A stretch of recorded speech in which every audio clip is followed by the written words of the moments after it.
당신은 곧 82살이 됩니다. 키는 예전보다 6cm 줄었고 몸무게는 45kg입니다. 그래도 당신은 여전히 탐스럽고 우아하고 아름답습니다. 우리가 함께 살아온 지 58회가 되었지만 그 어느 때보다도 나는 더 당신을 사랑합니다. 내 마음에 애타는 빈자리가 생겼습니다.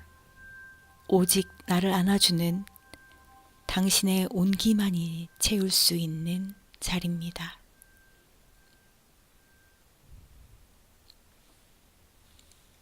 안녕하세요. 리스본 라디오 온러브 서점 리스본의 정서점입니다.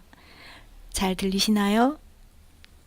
시작하면서 소개했던 책은 디에게 보낸 편지였습니다. 철학자 앙드레 고로가 아내에게 보낸 러브레터예요. 여기에는 죽음을 맞이하기 1년 전까지 아내와의 첫 만남부터 80이 넘은 나이가 될 때까지 두 사람 사이에 있던 이야기들이 모두 담겨 있어요. 아내가 많이 아팠는데 그 시절의 이야기들을 적었죠. 맨 처음에 읽어드린 거는 이 책의 시작 부분이에요. 아내가 82살이 되고 예전보다 키가 무려 6cm나 줄었고 몸무게는 겨우 45kg이지만 여전히 당신이 아름답다라고 했던 앙드레 고로는 결국 아내와 함께 동반 자살을 합니다. 그래서 많은 사람들이 최고의 사랑 이야기라고 하지만 또 반대로 좀 너무 무섭다라고 말하는 분도 계세요. 뭐 굳이 이렇게 같이 죽을 필요가 있었냐라고 얘기하시는 거죠. 여러분들은 어떤가요? 정말 오래오래 사랑했고 오래 같이 살았던 사람이 죽을 때가 됐을 때, 죽을 날이 얼마 남지 않았다는 걸 알게 됐을 때 여러분은 어떤 선택을 하실까요? 와, 많이들 와주셨네요. 보니까 유라님 오늘 1등 하셨어요. 잘 지내셨나요? 그리고 또 블라썸 0702님 안녕하세요. 비닐봉달님도 안녕하세요. 그 다음에 이보라밍님도 안녕하세요. 이든이님도 안녕하세요. 리휘영님 안녕하시군요. 안녕하세요. 그리고 윤기영 작가님도 안녕하세요. 잘 지냈어요? 이번 주 시청률은 어땠나요, 윤기영 작가님? 그리고 아영님도 오랜만에 들어왔네요. 안녕. 그리고 에이프릴 브리즈님 안녕하세요. 편지에 관한 책을 이야기해보기로 했어요. 더불어서 이런 것도 받아볼까 합니다. 잊을 수 없는 편지 한 구절. 가을이니까. 지금 바로 올려주시면 돼요. 다들 준비하셨죠? 오늘은 방금 시작하면서 소개했던 디에게 보낸 편지를 선물로 드릴까 합니다. 당연히 카페 샌드박 샌드위치 교환권 준비되어 있고요. 도레미파크와 플레이주 이용권 준비되어 있고 그 다음에 금능서점 제주도에 있죠. 아베크 그 안에 있는 북스테이 오사랑 1박권도 준비되어 있어요. 보니까 이번 주 아베크에서는 오은 시인의 하여튼 술 마시면서 하는 뭐 그런 걸 했더라고요. 시 읽으면서 술도 마시는 그런 행사를 열었더라고요. 오사랑에 가면은 그 아베크 사장님이 술 담그는 걸 좋아해서 술이 많이 있어요. 과일주들이. 이번에 뭐 무화과주가를 열었다고 올려놨던데 시술회. 별걸 다 알아. 시술회예요 라고 불렀던 0702님이 보내주셨네요. 일단 별님. 츠지 히토나리의 편지요. 편지 대필해주는 내용이었던 것 같은데 이 책 읽고 이 작가님 책들 찾아서 다 읽었던 기억이 나요. 중학생 때였나? 제가 처음 만난 일본 작가였어요.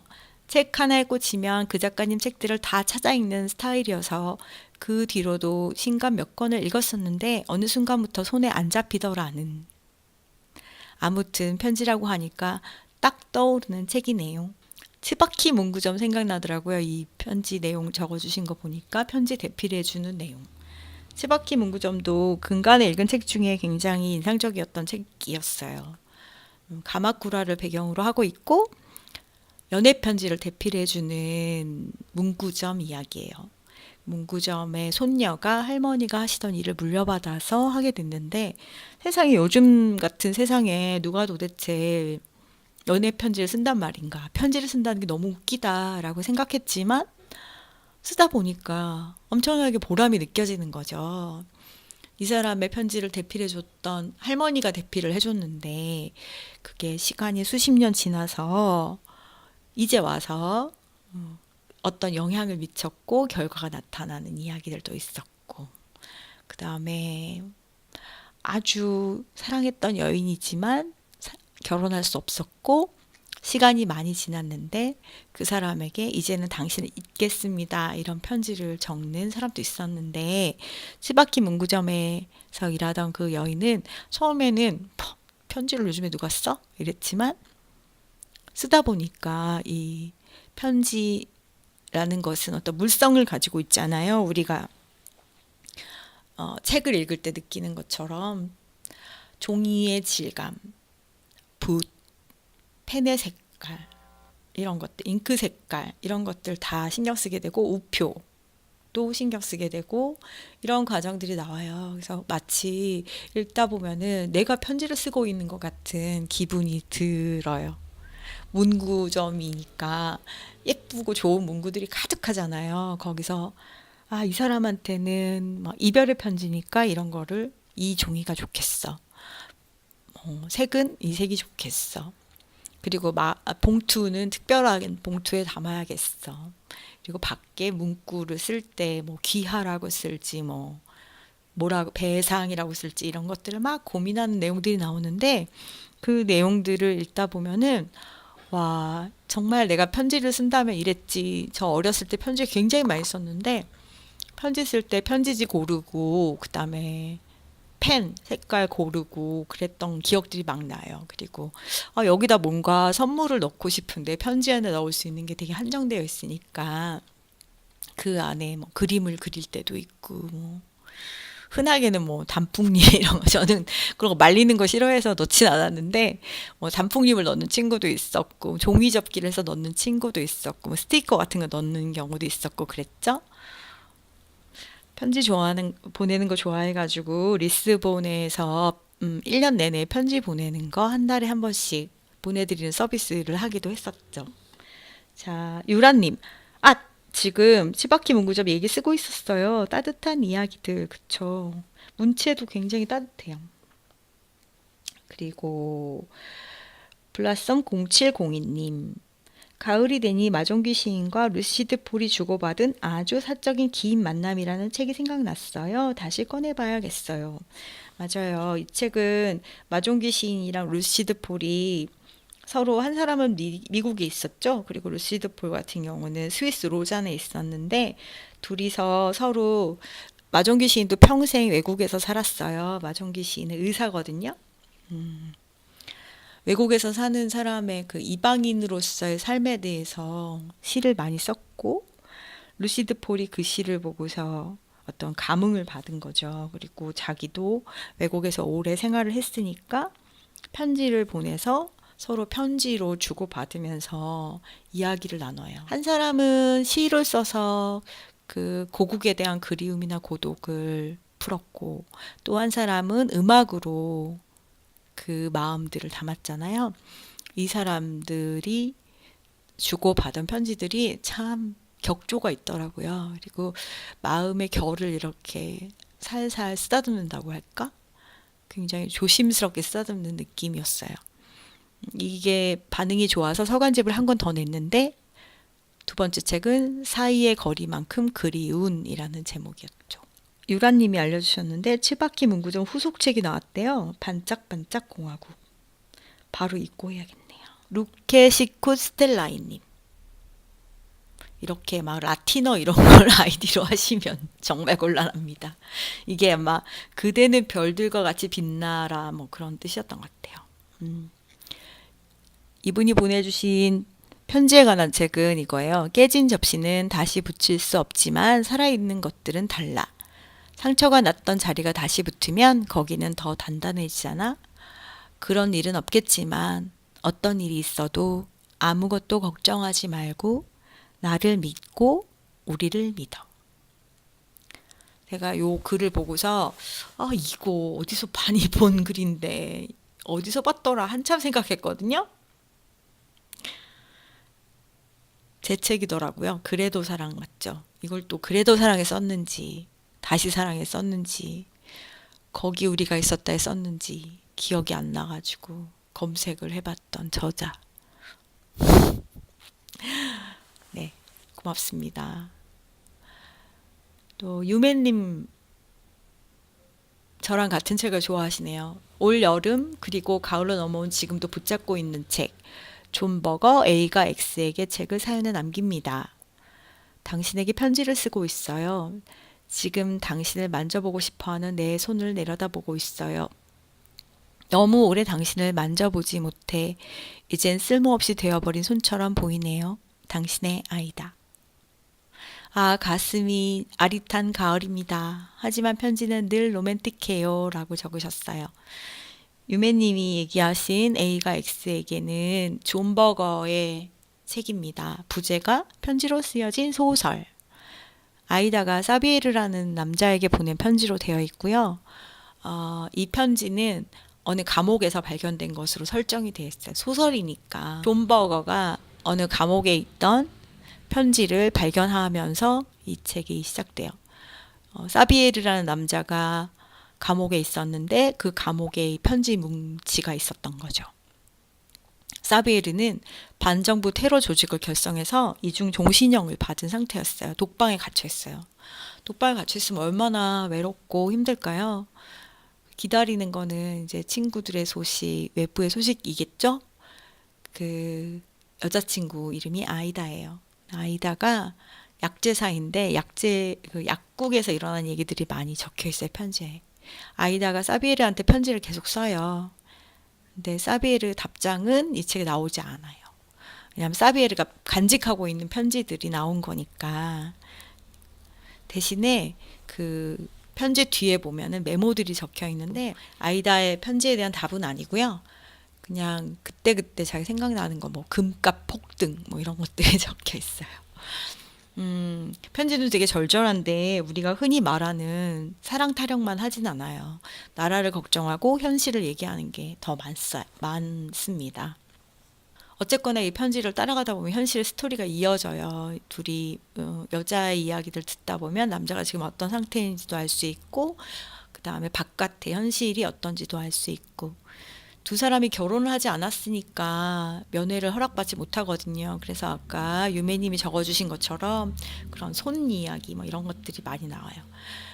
아이다가 손을 잡고 싶은데 손을 잡지 못하니까 손 그림을 그려서 보내거든요. 167페이지에 보면 그 손 이야기가 나와요. 당신 손을 한번 보세요. 내가 보낸 손 그림들을 창문 바로 아래 붙여놓았다고 했죠. 그렇게 하면 바람이 불 때마다 그림들이 제멋대로 흔들린다고요. 그 손들은 당신을 만지고 싶은 거예요. 당신이 먼 곳을 보고 싶을 때 당신의 고개를 돌려주고 당신을 웃게 해주고 싶은 거라고요. 내 인생에서 나의 손은 당신을 웃게 해주고 싶었어요. 저는 이 얘기가 되게 좋더라고요. 여기서 막 편지 시작할 때 뭐 미구아포 뭐 이런 얘기들이 나와요. 미구아포는 나의 멋쟁이, 그리고 뭐 하비비 이렇게. 하비비는 내 사랑이란 아랍어고 미구아포는 나의 멋쟁이란 스페인어고 이런 식으로 별명을 부르면서 계속 편지를 써내려갑니다. 그러면 이 사람들은 이렇게 계속 몇 년째 이어진 편지 끝에 다시 만났을까요? 제가 이 책을 무척 좋아하지만 마지막을 차마 못 펴보겠는 거예요. 이 사람들이 못 만나면 못 만난 대로 너무 마음이 아플 것 같고 해피엔딩이면 또 약간 진부하게 느껴지지 않을까? 그래서 되게 고민을 하면서 그동안 펼쳐보지 못했는데 오늘 드디어 펼쳐봤습니다. 물론 마지막은 비밀로 해야겠죠. 스포를 싫어하니까. 하지만 이 책은 사랑에 대해서 다양한 것을 생각하게 해줬던 것 같아요. 요즘 뜨거운 인기몰이를 하고 있는 미스터 선샤인 같은 느낌이랄까? 전에 보니까 미스터 선샤인 보다 왔어요 하는 분들이 많았잖아요. 제가 그때는 미스터 선샤인을 아주 조금밖에 못 봤기 때문에 그게 말이 얼마나 귀하고 고마운 건지 몰랐는데 미스터 선샤인을 제가 요즘에 열심히 보고 있거든요. 요즘에 집에서 밥 먹기를 하고 있어서 집에서 밥을 먹으면서 TV를 보기 시작했어요. 세상과 너무 동떨어지게 살고 있는 것 같아서. 이게 뒤로 갈수록 막 빠져들더라고요, 막. 근데 참 좋았던 게 같은 거를 바라고 같은 세상을 꿈꾸는 남자와 여자의 동지적 결합에 대해 다루고 있고, 그리고 여자들도 막 총 쏘고. 요즘 생각하는 게 살면서 나를 얼마나 사랑하는가, 상대가. 그것만큼 중요한 거는 나랑 얼마나 잘 맞는가구나라는 거를 자주 생각해요. 예전에는 나 좋다고 그러면 일단 좋아하고 봤는데 요즘은 나를 사랑해주는 사람이 생기면 무조건 다 좋은 건 아니고 마음이 좀 끌릴 수도 있지만 그럴 때 약간 멈추고 상대가 나랑 잘 맞는가를 본 다음에 그 다음에 몸을 움직이게 된다고 할까? 그런 느낌이에요. 그리고 유라님, 체링크로스 84번지도 생각나요? 리스본에서 사온 책인데, 그쵸? 오늘도 팔았어요, 그 책. 어떤 분이 오셔서 영국에 대한 책을 달라는 거예요. 영국 관련된 책. 영국 관련된 어떤 책을 드릴까? 막 해서 영국 작가들 책을 막 고르다가 결국은 이거저거 보여드렸는데 체링크로스 84번지가 선택됐어요. 그리고 최베라님, 초이베라님, 미스터 선샤인에서 유진 초이 해가지고 예전에 선물 받은 젊은 베르테르의 슬픔이 떠오릅니다. 베르테르가 친구인 비렐름에게 자신의 여리고 혼란스러운 감정을 편지를 빌려서 털어놓는 게 인상 깊었어요. 그쵸?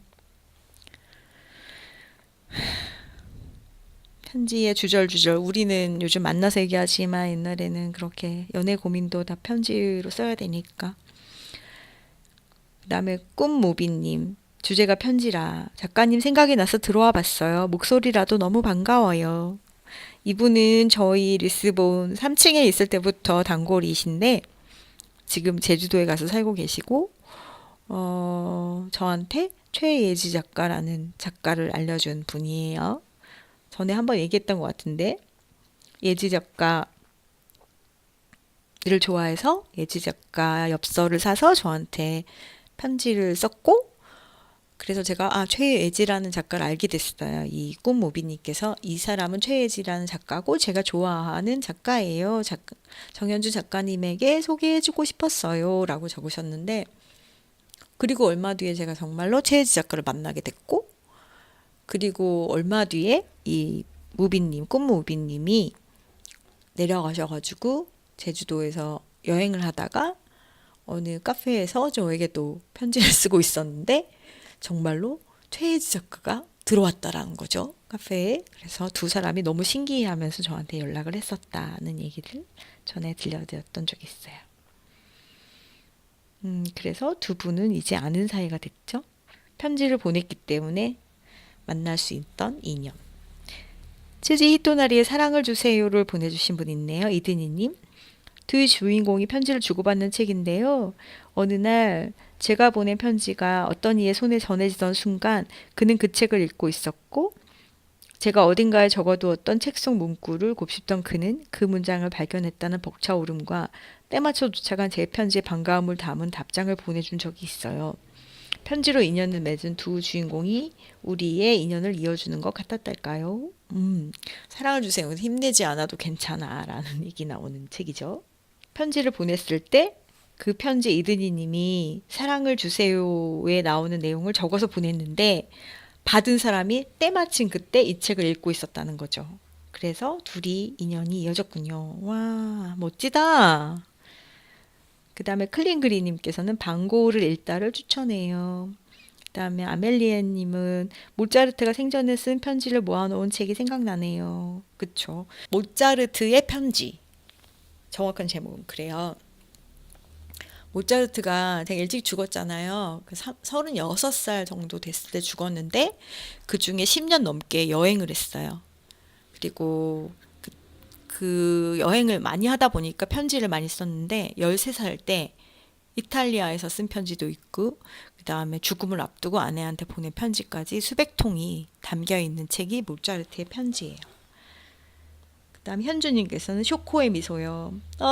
여기서 편지 되게 마음이 찡하죠. 쇼코가 한국의 할아버지인 미스터 킴과 소유에게 보냈던 편지들이 기억에 남아요. 맞아요. 쇼코는 일본에 있고 이 두 사람은 이제 한국에 있어서 보냈고 아멜리에님은 모차르트가 생각하는 플롯에 대한 안 좋은 인상을 아버지에게 쓴 부분이 인상 깊었어요. 그 부분은 기억나지 않는데 어떤 내용이었을까? 아멜리에님은 지난번에 남자가 생기면 리스본에 데리고 와서 그 남자의 취향을 본다고 하셨는데 맞죠?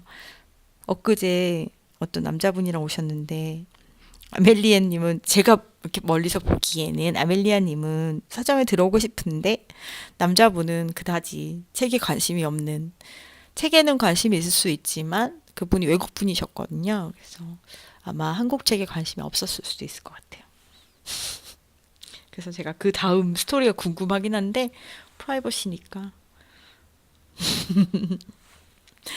그다음에 릴케 젊은 시인에게 보내는 편지도 있죠. 또 그래요. 젊은 시인에게 보내는 편지. 이거는 습작 시인한테 5년 동안인가 뭐 몇 년 동안 편지를 보냈던 게 담겨져 있는 책이고. 그 밖에도 편지에 대한 내용을 보내주신 분이 있어요. 잊지 못할 편지. 마하로카님께서는 저는 20대에 8년이란 시간 동안 만났던 친구가 있습니다. 지금은 그 친구가 헤어진 지 4년이나 되었어요. 저희는 만나는 동안 잠깐 이별을 했었는데 이별 후 다시 만나게 되었을 때 친구가 저에게 준 편지입니다. 제가 갑자기 저의 친오빠를 잃었어요. 어둠의 시간 동안 저의 옆에서 함께 어둠을 견뎌준 친구에게 저는 평생 고마움의 온기를 잊지 못할 것 같습니다. 지금 우리는 남이 되었지만 가끔 친구의 편지를 꺼내서 다시 읽습니다. 우리의 뜨거웠던 날을 기억하지 못하는 날이 있다면 그건 내가 세상을 떠난 후가 아닐까? 내가 아닌 누군가가 제가 삶을 후회하지 않으며 살아갔으면 좋겠다고 바란다는 것. 그게 소원이라는 것이 마음에 듭니다. 지금 우리는 함께하지 않지만 각자의 삶은 응원하고 있다는 것도 좋고요. 이것만으로도 더 바랄 게 없네요. 그리고 편지 내용을 이렇게 첨부해 주셨어요. 다 읽을 수는 없을 것 같고, 이런 구절이 있어요. 어려운 일이 있었지만 흔들려도 무너지지 않는 내 모습에 첫 번째로 슬펐고, 그 다음으로는 감동적이었어.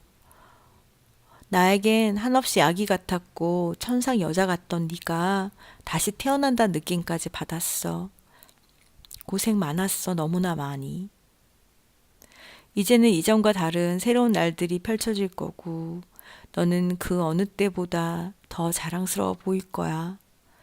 우리의 앞날이 어떻게 됐든 너와 나 사이에 있었던 뜨거웠던 20대의 날들은 내 가슴 속에 평생도록 남아있을 거야. 만약 내가 그 기억을 잊는 날이 온다면 그건 이 세상을 떠난 후가 아닐까? 넌 내가 아는 여자 중에 가장 멋진 사람이야. 아니, 제일이야. 한 해 한 해 열심히 후회하지 않을 날들을 이어갔으면 좋겠어. 내 소원이야.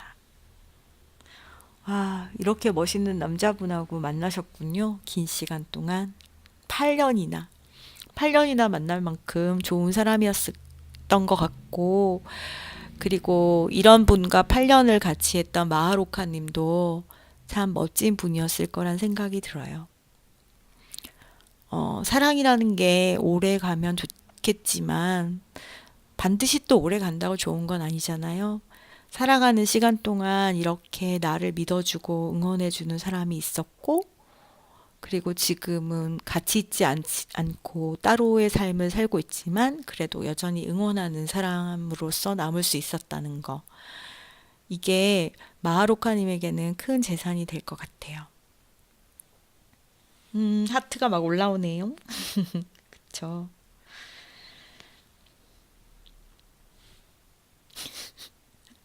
아멜리아님 지금 신났어. 맞아요. 저한테 계속 들어가고 싶어? 라고 물어보더라고요. 눈치 때문에 못 들어갔지요. 하지만 그분 참 잘생기셨더군요. 같이 오신 분. 그 다음에 김윤정님의 사연입니다. 대학 졸업 후 서울로 취업을 해서 부모님과 떨어져서 15년 동안 서울 생활을 하다가 지난달 퇴사와 함께 고향집에 내려왔습니다. 이유인즉 아버지 건강 악화로 돌아가시기 전에 많은 시간을 보내며 추억을 만들려고요. 평소 글쓰기를 좋아하셔서 제게도 카드나 편지를 종종 써주시던 아버지의 마지막 편지 한 구절에는 지나고 보니 세월이 찰나와 같구나. 후회와 한탄 많은 인생에서 너라는 보물을 남겨놓고 갈 수 있어서 아빠는 행복한단다. 사랑한다 내 딸. 이라고 적혀 있었습니다. 퇴사와 귀향을 결정하고 고민스럽고 생각이 많았던 제 결심에 확신을 주는 한 구절이었어요.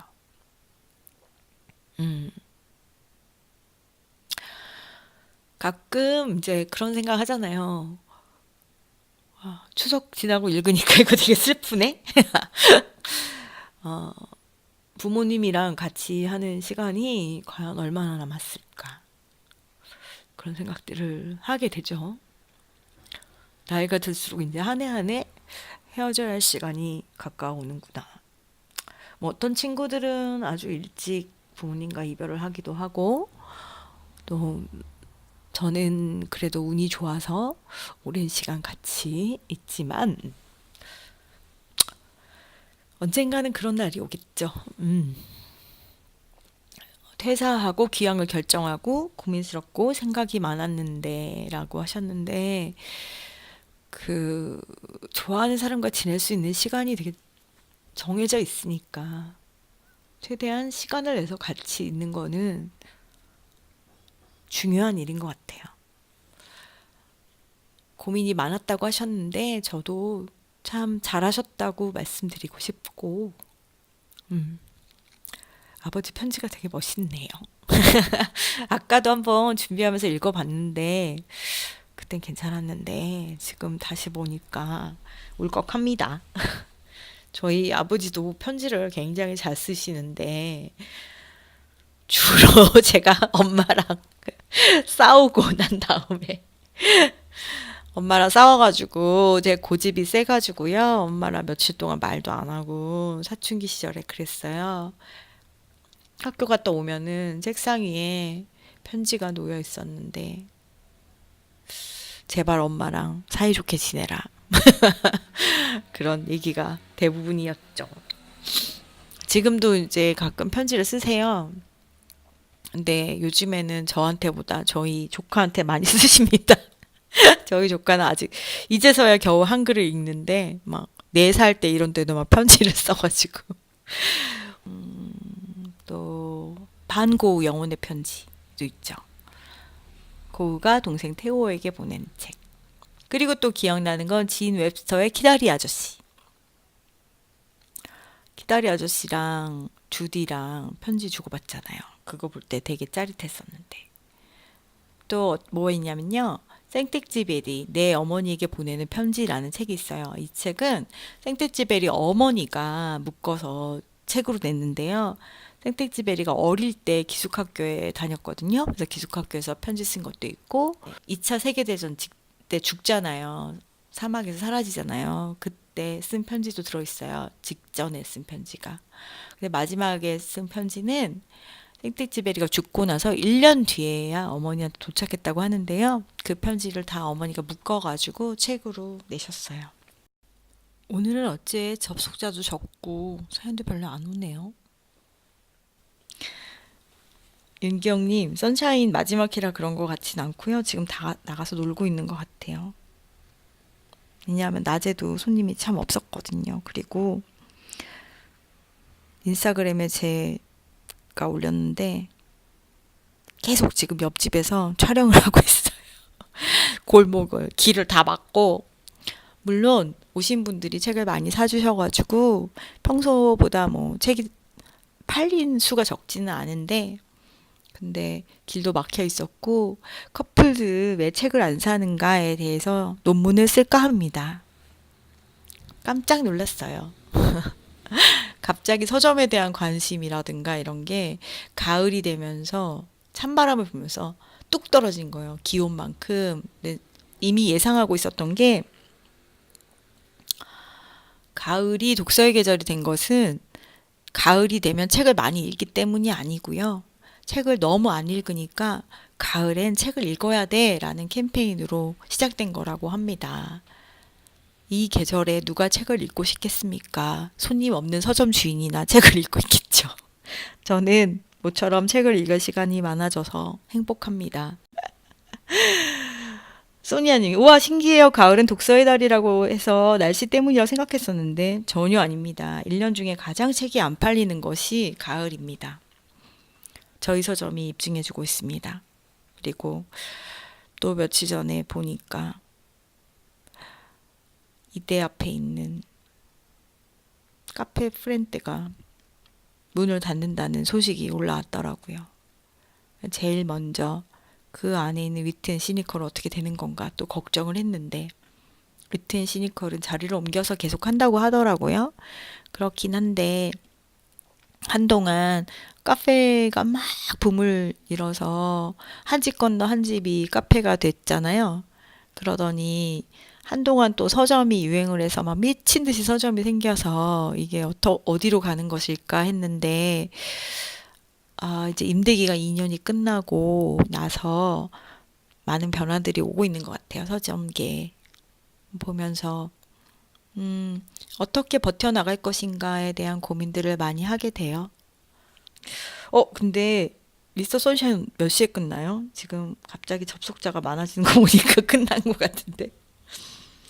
윤경님, 주식회사 리스본으로 많은 영향을 만들어 주시길. 예, 그것 때문에 요즘 고민이 많아요. 친구들도 조언을 많이 하는데, 모르겠네요. 자, 아메스님. 저를 기억하시는지 모르겠어요. 올해 6월 어느 날 리스본의 작가님을 뵈러 갔었습니다. 10년 만에 간 한국이라 많이 떨리기도 했고 무엇보다 작가님을 뵈러 갈 생각이 얼마나 설레었는지 몰라요. 작가님을 알게 된 건 강희 언니의 야간 비행 라디오를 들으면서였어요. 그때부터 작가님이 쓰신 책을 찾아보고 있었어요. 새로운 책이 나오면 멀리서 책을 또 어떻게 구매해야 되나 고민하고 한국에 자주 가는 친구를 통해 책을 받을 때는 또 어찌나 행복했던지요. 이별이 아파서 책을 읽으면서 눈물을 뚝뚝 흘리기도 했고, 행복한 때를 기억하며 공감하기도 했고, 사랑은 물론 일상에서까지 저에겐 많은 용기와 힘이 되었던 책들 감사해요. 리스본에 들렀던 그날 혼자 가기는 떨려서 동생을 데리고 갔는데 가는 내내 싱글벙글 하던 저를 보고 동생이 어찌나 놀리던지요. 그때 잠깐이었지만 저와 얘기도 나누어 주시고 과일향 가득했던 차와 맛있는 과자도 내어주시고 정말 감사하다는 말씀 드리고 싶었어요. 제가 그때 정말 작가님 서점에 들어간 게 꿈인지 생시인지 너무 좋아서 가만히 있지도 못하고 서점 안을 두리번거렸는데요. 지금 생각하니 창피하네요. 호호호. 서점 하시면서 언제가 가장 행복하신지 여쭤봤을 때 책 많이 팔릴 때요 라고 하셔서 비록 많이는 아닐지라도 그날 밥 먹을 돈 빼고 다 책 샀어요. 다음번에 또 많이 사러 갈게요, 작가님. 언제 또 한국에 가게 될지 모르지만 작가님과 리스본은 제 마음 한켠에 항상 있을 거예요. 항상 행복하시고 건강하셔야 돼요. 언제나 응원합니다. 리스본 보고 싶어요. 이분 기억나요? 나라는 정확히 기억 안 나요. 쿠바였던 것 같은데 쿠바인지 브라질인지 그랬어요. 리스본에 오셔서 되게 쭈삣쭈삣 거리셨고 한동안 얘기를 안 하시다가 나중에 사실 제가 외국에서 출장 왔는데요. 일주일 왔는데 바쁜 시간 중에 여기를 들렸어요 라고 하셨어요. 그리고 저한테 불어로 된 어린 왕자를 선물로 주셔서 아메스님은 못 보고 계시겠지만 정말 많은 분들이 저기서 사진을 찍어 가십니다. 아메스님 저도 기억하고 있고요. 그리고 여기서 차도 주고 했다고 하셨는데 많은 분들하고 이런 시간을 갖고 싶은 게 마음이지만 주말이면 사람이 많고 여러 가지 제가 아까 고민하고 있다는 많은 부분 중에 하나예요. 이걸 어떻게 해결하면 좋을지도 좀 고민을 하고 10월에는 좀 쉬는 시간을 가지면서 생각을 해봐야 될 것 같아요. 고맙고요. 아메스님 서울에 오시면 우리 또 만나요. 오시기 전에 DM 주시면 더 준비를 해놓고 과일향 좋은 티랑 과자도 준비해 둘게요. 자, 사연 들으니 리스본에 처음 들어갔던 순간이 생각나네요. 라고 김HR님께서 올려주셨어요. 헬렌님께서는 그 기분 알 것 같아요. 저도 해외에서 책 구매해서 읽으면서 위로 많이 받았어요. 아이고 감사합니다. 그 다음에 아트스테이션 서울님.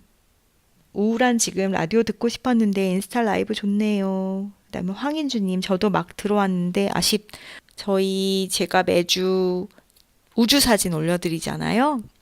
그분이세요. 보내주시는 황인준 호빔천문대 대장님이십니다. 항상 고맙습니다. 서울에 있으면서 별을 볼 시간들을 우리가 가졌으면 좋겠고 가끔 하늘을 보면 그래도 화성도 보이고 목성도 보이고 달은 물론 잘 보이죠. 그럼에도 불구하고 우리가 보지 못하고 살아갈 때가 많잖아요. 그래서 한 번이라도 리스본 가족들이 별을 보면서 저 별의 이름은 무엇이지? 저기 너머에 성운이 있지. 저기가 안드로메다. 뭐 이런 생각들을 한 번쯤은 해볼 수 있었으면 좋겠어서 코스모스 수업도 마련하고 그리고 천문대 대장님한테 부탁드려서 사진도 보내달라고 했는데 너무 열심히 보내주셔가지고 부담되시는 건 아닌지 많이 걱정이 되기도 하지만 늘 고마운 마음으로 보고 있어요. 여러분도 저희 인스타그램 말고도 계속 호빔 천문대 계정에 사진들을 올리고 계시니까 가끔 들여다보셔도 좋고 그리고 인스타그램이니 뭐 등등에 보면은 우주 사진들 엄청 아름다운 것들 많이 올라와 있거든요. 가끔 보면서 생각을 환기해 보면 더 좋을 것 같아요. 지금 하트가 막 올라오고 있는데 아마 호빔 천문대 앞으로 보내는 하트인 것 같아요. 헬렌님은 설레이고 들어가서 막상 뵈니 생각보다 너무 털털하셔서 더 당황했어요. 제가 성격이 참 매력 있어요. 블러썸님께서는 저도 엄청 힘들었던 한 주를 보내고 리스본에 갔었는데 작가님 정말 감사했어요. 하루 마무리하고 누워서 작가님 목소리 듣고 있으니까 좋네요. 깡진님께서는 며칠 전에 오셔서 취업 새로 하셨는데 참 좋다고 하셨었죠? 저도 반가웠어요. 그다음에 꽃마 무비님께서는 저도 3층 리스본 처음 가던 날이 떠올라요. 약간 햇살이 노랗던 느낌 따뜻했지요. 네, 3층에 있을 때 햇빛이 정말 좋았는데 3층에 있다 보니까 많은 사람들을 만나기 어려워서 1층으로 내려왔고 1층에 공사할 때는 무지개가 매일 떴어요. 아침마다 유리를 통과하면서 햇빛이 무지개가 돼서 제가 매일 사진 찍고 그랬는데 앞에 건물이 높은 게 들어왔잖아요. 그러면서 해가 아침에 안 들어요. 그래서 무지개를 더 이상 볼 수 없게 되었어요. 그리고 앞 건물에 블루보틀이 들어오려고 6개월이나 작업을 했었는데 무산되어서 섭섭해요. 무지개도 잃고 블루보틀도 안 오고. 현주님께서는 늘 생각하는 게 리스본에 들어갈 때면 동화 속에 들어가는 것 같아요. 그리고 황인준 대장님께서 별 보러 또 오세요. 대장님 저희 리스본 가족들 모아서 천문대 놀러 가도 돼요? 여기서 막 섭외한다. 매주 한 컷씩 글 올리는 게 재밌어졌어요. 그러시구나. 너무 다행이에요.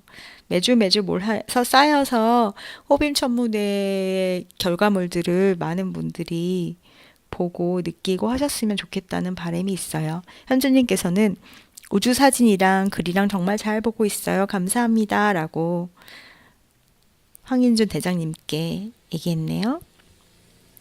그리고 이슬님, 겨울에 엽서 걸려 있었던 거 너무 예뻤어요. 아, 제가 이렇게 천장에다가 엽서를 달아 놨었거든요. 이렇게 모빌처럼 만드는 건데, 그걸 제가 갖고 있던 게 있어서 달아 놨어요.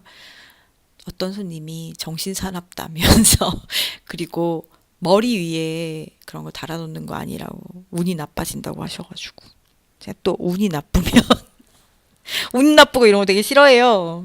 얼른 치웠어요. 그다음에 황인주님께서 오셔요. 많이는 못 오시겠지만, 그니까요. 음, 한번 모아보겠습니다.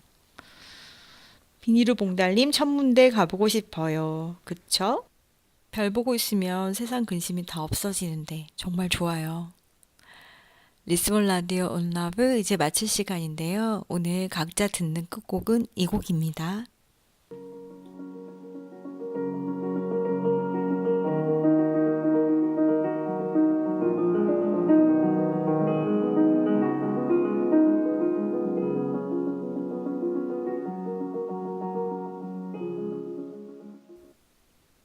슈베르트 즉흥곡 작품 번호 90 중 3번.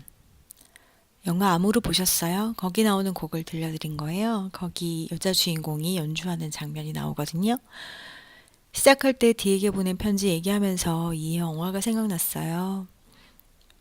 나이든 부부가 주인공인데 나란히 참 예쁘게 나이가 들었거든요. 백발이고 주름도 많이 졌지만 남편은 아내에게 말합니다. 오늘 당신 참 예쁘다고 내가 말했던가? 여자 주인공 안리 역할을 맡은 엠마누엘 리바는 정말 폼이 있는 모습으로 나와요. 실제로 시도 쓰고 예술 활동을 한다고 하던데 정말 온몸에서 지성미가 느껴집니다. 이렇게 우아하게 나이든 부부는 둘 다 음악하는 사람이거든요. 근데 어느 날 아내 몸에 마비가 와요. 그래서 연주를 못할 뿐만 아니라 움직이질 못합니다. 그러다가 점점 아이처럼 변하죠. 화장실도 못 가고 병세가 심해지니까 지적으로도 문제가 생겨요. 품위를 지키기가 어려워지니까 남편이 고민을 합니다. 그러다 남편도 같은 병에 걸립니다. 아무래도 아내를 더 이해하게 됐겠죠?